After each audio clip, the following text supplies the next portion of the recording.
तो जैसे हमारी खूबसूरत दुनिया में डार्क साइड एग्जिस्ट करती है, ठीक वैसे ही हमारे फेवरेट मानवा लुकिज्म में भी ऐसी काफी कुछ डार्क, क्रीपी और डिस्गस्टिंग चीजें हैं। और आज इस वीडियो में मैं आपको उन्हीं चीजों के बारे में बताने वाला हूँ जिससे हो सकता है कि आपको लिटरली नॉस्टैल्जिया भी फील हो। लेकिन शुरुआत करने से पहले 18+ वार्निंग, क्योंकि समाज की वो घटिया दबी हुई चीजें पीटीजे ने बखूबी अपने मानवा में काफी अच्छे से सोच समझ कर डाली है। और यही वो रीजन है जहाँ पर हम पर्सनल लेवल पर इस कहानी को रियल वर्ल्ड के लफड़ों से कनेक्ट कर पाते हैं। पीटीजे यूनिवर्स, जिसमें हमारे लुकिज्म की स्टोरी एग्जिस्ट करती है, जिसमें तरह तरह के martial arts, 2 bodies, fantasy system और यहाँ तक कि टाइम ट्रैवल भी एग्जिस्ट करते हैं। और इस यूनिवर्स में कुछ ऐसी डार्क चीजें भी हैं जो कि डिट्टो हमारी दुनिया से इस कहानी के अंदर रिप्लिकेट की गई है। तो मैं यहाँ पर किसी भी चीज को रैंक वगैरह नहीं करने वाला, क्योंकि वो आप वीडियो देखते हुए कमेंट्स में कर देना। जिसका भी कमेंट वर्थ इट और ज्यादा लाइक वाला होगा मैं उसे पिन कर देगा। जैस्मिन्स डैड। अब काफी सारे लोग इन दोनों बाप बेटी के कैरेक्टर्स को भूल ही चुके होंगे, लेकिन थोड़ा सा अगर लुकिज्म के पास्ट को याद करोगे तो आपको ये कैरेक्टर्स याद आ जाएंगे। ये बेचारा सा दिखने वाला वैशी भेड़िया बहुत ही घिनौना जानवर था, और ये चीज हमें उस पूरे आर्क के एंड में पता चली। अब जहाँ तक मुझे पता है तो ये story I think hostel saga में ही है, क्योंकि उस पूरे आर्क के दौरान जैस्मिन भी जेम्स पगले के साथ मिलकर ओलिवेंग वाली हॉस्टल को ज्वाइन कर लेती है एंड वो अपने घर से गायब हो चुकी होती है। और जैस्मिन का बेचारा फादर उसको ढूंढ रहा होता है, यहाँ तक कि जे हाई वाले सारे स्टूडेंट्स को भी उस पर दया आ जाती है कि बेचारा कितना तकलीफ में है। जैस्मिन भी कोई दूध की धुली बच्ची नहीं होती। वो स्कूल की खूबसूरत लड़कियों के साथ फोटोज क्लिक करके उनको क्रॉप करती थी और फिर अपना ही थूक और अपनी ही स्टॉकिंग्स उनके नाम पर इंटरनेट पे बेचा करती थी। और यहाँ पर मैं वापस से तारीफ करूंगा पीटीजे की, कि पीटीजे ने इस लेवल की भी चीजें बिना किसी दबाव के इतने अच्छे से दिखाई है। अब भले ही ये सारी पैनल्स के आर्ट काफी पुराने और काफी अलग थे हमारे अभी के करंट लुकिज्म से, लेकिन पीटीजे ने अपने उस आर्ट में भी ये चीज को पहले ही फॉरशैडो कर दिया था कि जैस्मिन का फादर ही उससे जबरदस्ती किया करता है। और यही एग्जैक्ट चीज जब जैस्मिन ने जैक ली को बताई थी तो उसमें उसके ट्रू इमोशंस थे, और इसी वजह से जैक ने उस पर तुरंत ही विश्वास कर लिया था। और बस इसी रीजन के चलते वो सेकंड बॉडी डैनियल पार्क से भी भिड़ गया। ये तो बात की बात थी, लेकिन अगर डैनियल पार्क खुद भी ये चीजें जैस्मिन के मुंह से सुनता तो वो भी जैक की तरह जैस्मिन पर भरोसा कर लेता, क्योंकि वो बात जो जैस्मिन ने उस वक्त बताई थी वो चैप्टर को रीड करते समय भले ही हमको झूठ लगे, लेकिन जैसा कि मैंने कहा कि पीटीजे के फोरशैडोइंग वाले सारे पैनल्स को ध्यान से देखने पर आप भी जैस्मिन की उस बात पर यकीन करने लगोगे। और करोगे भी क्यों नहीं, क्योंकि उस आर्क के एंड में जैस्मिन का वो भोला भाला फादर कुछ ऐसी हरकत कर रहा होता है जिससे हम काफी शॉक होकर ये समझ जाते हैं कि जैस्मिन सच बोल रही थी। जे हाई घोस्ट रियलिटी। इस आर्क में दिखाई गई घोस्ट लेडी और उसके बारे में फैली हुई अफवाहें लुकिज्म के काफी अर्ली वाले चैप्टर्स में थी, और ये वो टाइम था जब लुकिज्म पूरी तरीके से गैंगिज्म नहीं बना था। तो इस आर्क के दौरान होता कुछ ऐसा है कि मीरा गलती से अपना फोन स्कूल में ही भूल जाती है, तो उसे वापस लाने के लिए जैक एंड मीरा रात को बारिश में स्कूल में जाते हैं, जहाँ पर उनको जेस और वास्को मिलते हैं। और यहाँ पर इन चारों के बीच उस घोस्ट लेडी के बारे में डिस्कशन होती है कि स्कूल के स्टोरेज रूम के अंदर एक अमीर औरत की फोटो है जिसकी किसी तरीके से ट्रेजिकली डेथ हो गई होती है, और अपने बच्चे को ढूंढने के लिए वो बारिश में यहाँ वहाँ भटकती रहती है। और यहाँ वहाँ से मेरा मतलब है कि पूरे स्कूल में। तो यहाँ पर मीरा पर इम्प्रेशन जमाने के चक्कर में जैक ली कुछ ज्यादा ही चौड़े में बोल देता है कि भाई मुझे तो भूत वूत से कोई भी डर नहीं लगता। तो यहाँ पर जेस पार्क उसे एक रेड मार्कर देकर एक टास्क देता है कि जा भाई जा, अगर तेरे में इतनी ही चौड़ है तो स्कूल के उसी स्टोरेज रूम में जाकर उस लेडी की फोटो पर अपनी साइन मार दे। असलियत में जैक ली की भी काफी ज्यादा फटी हुई हालत होती है, लेकिन मीरा पर इम्प्रेशन जमाने के चक्कर में भाई चौड़े में स्टोरेज तक पहुंच जाता है, जहां पर एक अलग ही लेवल का सन्नाटा होता है और यहां तक कि लाइट भी नहीं जल रही होती। और तभी बिजली के कड़ाके के फ्लैश में जैक की नजर गलती से उस फोटो पर पड़ जाती है और उस लेडी की भयानक फोटो वो देख लेता है, जिसके बाद वो इतना ज्यादा डर चुका होता है कि फटाफट वहां पर साइन करके भाग जाता है। और जेक मीरा और वास्को को ये बताता है कि देखो भाई ऐसा कुछ नहीं होता, मैंने तो ये काम कर दिया। और फिर दूसरे दिन स्कूल के अंदर ये सभी लोग इसी चीज को जब कंफर्म करने के लिए स्टोरेज रूम के अंदर आते हैं, तब सबके साथ साथ हमें ये पता चलता है कि जैक ने तो असली फोटो पर साइन किया ही नहीं है, बल्कि उसने अपना साइन खिड़की के कांच पर किया है। और यहाँ पर जैक को ये रियलाइज होता है कि उसने जो ये भयानक लाल आंखों वाली बिल्ली जैसी लेडी की फोटो देखी थी, वो असलियत में कोई फोटो नहीं थी, बल्कि वो लेडी बारिश में बाहर खड़ी हुई उसी को देख रही थी। और ये चीज रियलाइज होते ही जैक लिटरली भाई मूत देता है अपनी पैंट में। और इस चैप्टर के एंड में हमें ये पता चलता है कि वही लेडी घोस्ट डैनियल पार्क की सेकंड वाली परफेक्ट बॉडी पर भी नजर रख रही होती है, जिसकी वजह से वो भी अनकंफर्टेबल फील कर रहा होता है। मतलब भाई साहब, पीटीजे ब्रिलियंटली घोस्ट का भी एग्जिस्टेंस अपने यूनिवर्स में करवा चुके हैं। कैनिबल पपी मिल, ये जगह हमें सेकंड वाले हॉलीडे आर्क में दिखी थी, जहां पर ओजी डैनियल हडसन और जे के साथ मिलकर जिनयोंग पार्क को ढूंढने की कोशिश कर रहा होता है। और तभी जिचेंग क्वेक का भाई जिहान क्वेक डैनियल को अपनी कोई मिस इन्फॉर्मेशन देता है, जिसमें वो उसे टाउन के पीछे वाले पहाड़ पर बुलाता है। और डैनियल जब वहां पर पहुंचता है तो वो देखता है एक बंद पड़ी मील को, तो वो अपने एनिमीज को ढूंढते हुए उसके अंदर चला जाता है। और वहां पर उसके साथ साथ हम देखते हैं उस पूरी मील के ओनर को, जो अपने कुत्तों के साथ डैनियल पार्क पर टूट पड़ता है।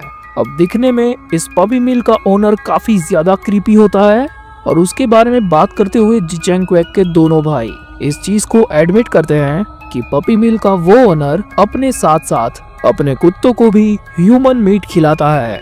मतलब कि हाँ, जैसा कि आप समझे कि वो और उसके कुत्ते कैनिबल्स होते हैं।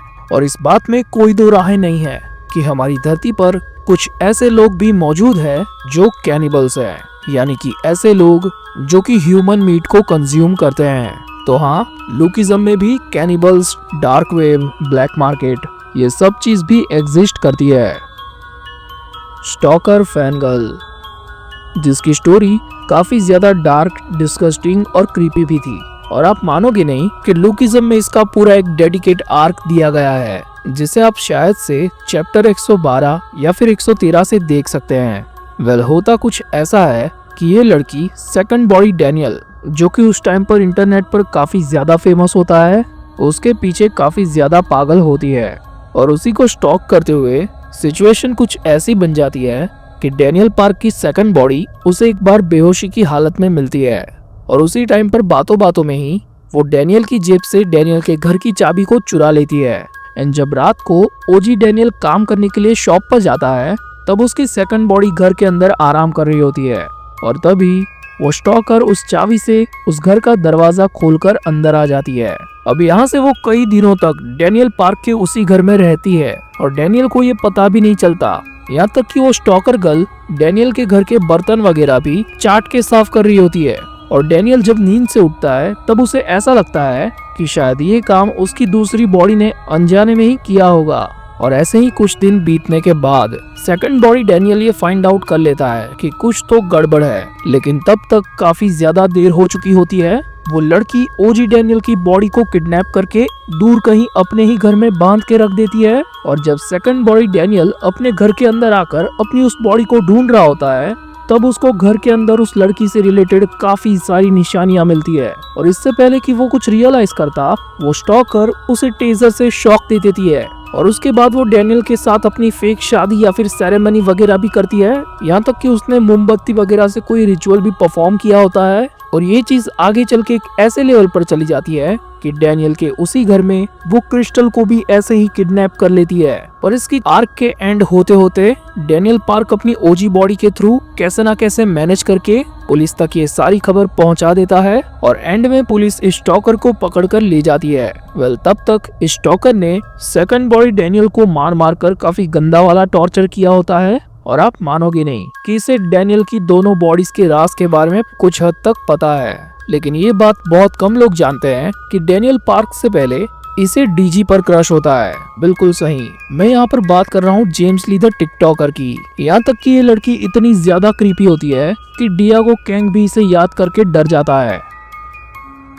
ज़ॉम्बी स्लेव्स, अब ये हमें लुकिज्म में वर्कर्स की थर्ड एफिलिएट आर्क में दिखे थे।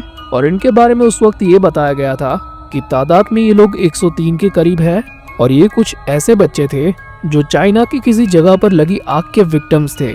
और इसी वजह से उनकी बॉडी के साथ साथ उनका फेस भी काफी हद तक जल के डिफॉर्म हो चुका था।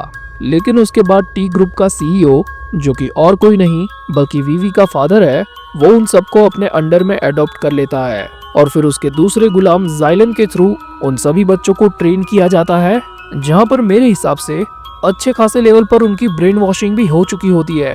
और ये मैं इसी वजह से कह रहा हूँ क्योंकि ये माइंडलेस ज़ॉम्बीज किसी को भी खत्म करने से पहले अपने खुद के बारे में भी नहीं सोचते। इन्हें बिल्कुल भी फर्क नहीं पड़ता कि इनके साथ क्या हो रहा है और क्या किया जा रहा है। मतलब इनकी ब्रेन वॉशिंग इस लेवल पर की गई थी कि कोई भी ऑर्डर फॉलो करने के चक्कर में ये अपने आप को सैक्रिफाइस तक कर देते और यही चीज इनको इस डार्क लिस्ट का मेंबर बनाती है। Function cult. अब ये कल्ट भी हमें लुकिज्म में अर्ली आर्क्स में ही दिखा था और इसकी स्टोरी कनेक्ट होती है जैक, मीरा और जोहान के पास्ट से।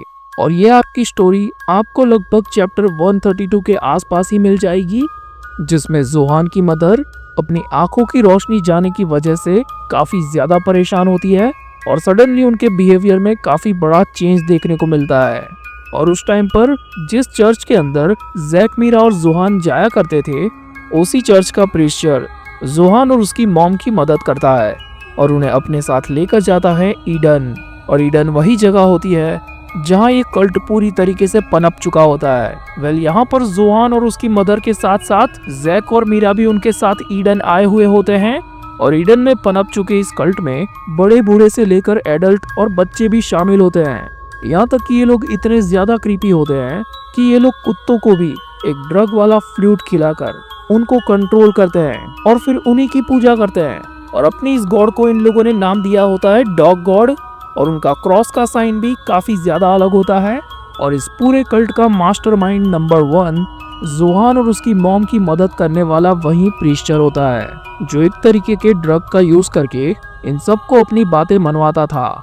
और सबसे भयानक बात यह है कि ये एक पीडोफाइल था। अगर जैक और जोहान टाइम पर नहीं पहुंचते तो ये मीरा के साथ कुछ भी कर सकता था। लेकिन इस आर्क के एंड में जोहान अपनी पावर्स को अवेकन कर लेता है और जिस रिपोर्टर को इन लोगों ने इस कल्ट के चंगुल से छुड़ाया था, वही इस पूरे कल्ट का कवर ब्लो कर देता है और पुलिस आकर इस कल्ट को हमेशा हमेशा के लिए बंद कर देती है। लेकिन इसके बाद हमें इस कल्ट का मास्टरमाइंड प्रीचर वापस से होमलेस आर्क में देखने को मिलता है और यहाँ पर भी ये भिखारी बन के स्कैम ही कर रहा होता है। तो इन शॉर्ट, अब तक इस पूरे वीडियो में बताई गई सारी की सारी चीजों में से बस एक आध चीज को छोड़कर बाकी सब कुछ हमारी असली दुनिया में भी होता है। और असली लुकिज्म का मतलब ही यही है कि किसी को लुक से जज कभी मत करो, क्योंकि कभी भी कोई भी भोला भाला बड़वा भेड़िया बन सकता है। और ये भी मत भूलना कि तुम जिस दुनिया में रह रहे हो वहाँ पर पैसों के दिखावे से लेकर लुक्स का दिखावा सब कुछ मायने रखता है। और तभी तो ये लुकिज्म है।